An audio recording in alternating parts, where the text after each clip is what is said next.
Bonjour, comment allez-vous? Comment vas-tu? Ça me fait plaisir qu'on se retrouve ensemble après nos 3 jours de la semaine dernière.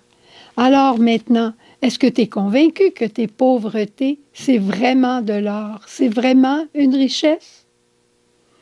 Et ton horloge de l'offrande, tu l'as remplie?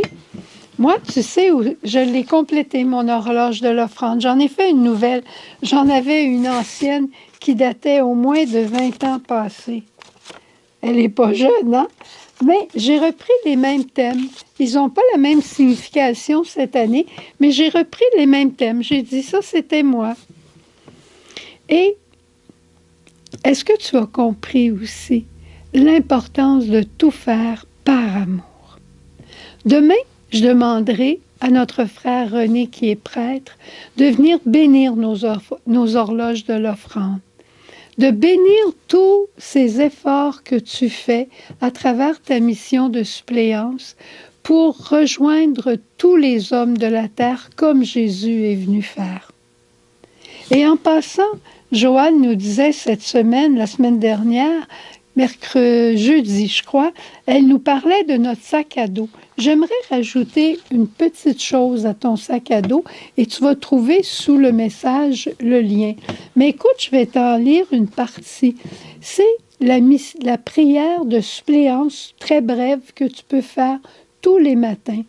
Elle dit, aujourd'hui, je veux faire de ma journée une prière, une offrande unie à toutes les messes qui se célèbrent dans le monde. Je dépose sur la patine mes joies, mes peines, mais en plus, je veux pas seulement déposer les miennes, mais je veux suppléer avec toutes les joies et les peines de mes frères et sœurs dans le monde qui vivraient la même chose que moi et qui auraient oublié de te l'offrir. Alors, je les ramasse toutes et je les mets sur une patine qui se célèbre dans le monde. Et à telle heure, c'est tel groupe, et à telle autre heure, c'est tel groupe. Et en passant, je crois que de l'avoir dit, les heures, là, c'est pas important. À 2 heures du matin, tu es en train de dormir. Eh bien, tu es en train de dormir, ton sommeil, tu es dans la volonté de Dieu. Cette heure-là, tu n'as pas besoin de te lever puis penser aux personnes qui sont marquées sur ton horloge de l'offrande. Tu fais ta journée bien ordinaire, mais tout dans ta journée sert au concours du salut pour les âmes. Tout ceci, là, l'horloge de l'offrande, la prière, la mission de suppléance, c'est pour le grand commandement de l'amour et de la charité. La liturgie aujourd'hui nous parle de charité. La première lecture dans le livre des Lévitiques nous invite à être saints. Comment être saint?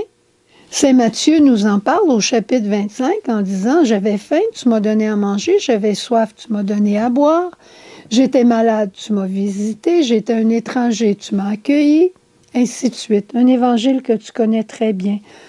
Et cet évangile de Matthieu 25, c'est un réel chemin de sainteté, mais toujours en se rappelant la primauté de la volonté de Dieu. Quelqu'un me demandait à un moment donné, ça fait longtemps, qu'est-ce qui est le plus important pour devenir un saint? Est-ce que c'est mon devoir d'État ou la prière? Est-ce que c'est de donner à manger à celui qui a faim ou bien d'aller m'asseoir et de dire une dizaine de chapelets? Parce qu'aujourd'hui, il y a beaucoup de personnes qui ne peuvent pas aller dans des banques alimentaires pour aider ou qui ne peuvent pas aller sur la rue pour accueillir des personnes sans abri. Alors, qu'est-ce que tu fais? Tu fais ce qui est à ta portée dans ta journée au quotidien. Ce que ta journée te présente, tu l'accueilles dans l'amour. C'est toujours le primat de la volonté du Père sur toi qui est indiqué dans les événements aussi. Il y a eu toujours cet exemple très classique. Une maman avec des enfants le matin, elle ne va pas s'en aller à la messe et laisser les enfants manger tout seuls à la maison. Elle va leur faire leur déjeuner. Après, elle va peut-être pouvoir s'organiser pour aller célébrer l'Eucharistie en quelque part. C'est la même chose pour un couple plus âgé. Quelle joie de déjeuner ensemble.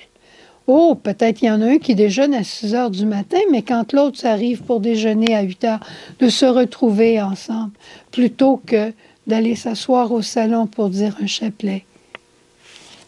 C'est d'être et de vivre ensemble en communion. Voilà la volonté de Dieu. Mais pour ce faire, on a besoin de la prière. C'est la prière qui remplit ton cœur d'amour pour que tu puisses vivre dans l'amour. C'est facile, hein? Nous autres,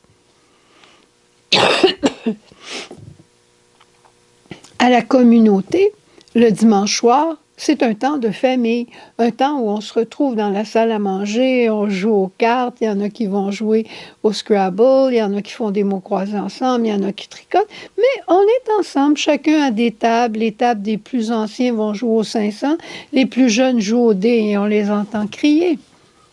L'important, c'est d'être ensemble dans l'amour et dans la communion. Alors, c'est pas le temps pour moi d'aller prendre une marche toute seule pour aller dire mon chapelet. Où le Seigneur m'attend, c'est dans la salle à manger avec la famille. Tu vois, c'est aussi simple que ça, vivre dans la sainteté et répondre aux besoins de ceux qui nous entourent. Quand on me dit, Suzanne, est-ce que tu viens jouer au 500 avec nous? Il nous manque un joueur. Eh bien, Matthieu aurait pu écrire ça dans son évangile. Des fois, j'aurais plus envie d'aller m'asseoir tranquille puis lire, mais c'est pas ça, à ce moment-là, que le bon Dieu me demande. Tu vois comment c'est simple, hein? L'important, c'est d'être où Dieu nous veut et d'y être dans l'amour. Jésus vient te redire encore une fois en ce début de carême, lundi, première semaine, j'ai besoin de toi pour mon Église, pour le monde entier. J'ai besoin de ton offrande, j'ai besoin de ton sourire, j'ai besoin de ton amour, j'ai besoin de ton cœur tourné vers moi. Tu sais, cette horloge de l'offrande, là, c'est une vraie lettre d'amour qu'on écrit à Jésus qui est au désert. Pourquoi? Parce qu'on lui dit, à 7 heures le matin, Jésus, moi je prie pour les couples. Puis toi aussi, sans doute. Hein? Tu n'es pas tout seul, Jésus, à porter les couples de la terre. Je les offre avec toi. Jésus n'est pas seul, parce qu'à toute heure du jour ou de la nuit, on se met en état d'offrande avec lui et on met en état d'offrande tous ceux qui vivent la même chose que nous pour ces personnes-là. Et c'est extraordinaire parce qu'on n'a pas personne la même horloge de l'offrande. Alors on couvre une multitude de situations et de personnes. Tu vois comment c'est génial, cette petite idée-là.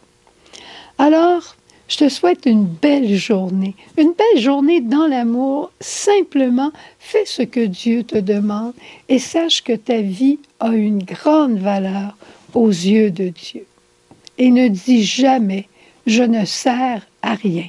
Reprends ton horloge de l'offrande et réalise que ta vie est une réelle prophétie et que toutes ces personnes qui sont marquées sur ton horloge de l'offrande ont besoin de toi, en commençant par Jésus et Jésus lui-même. Au revoir. Passe une belle journée. À demain. Jésus.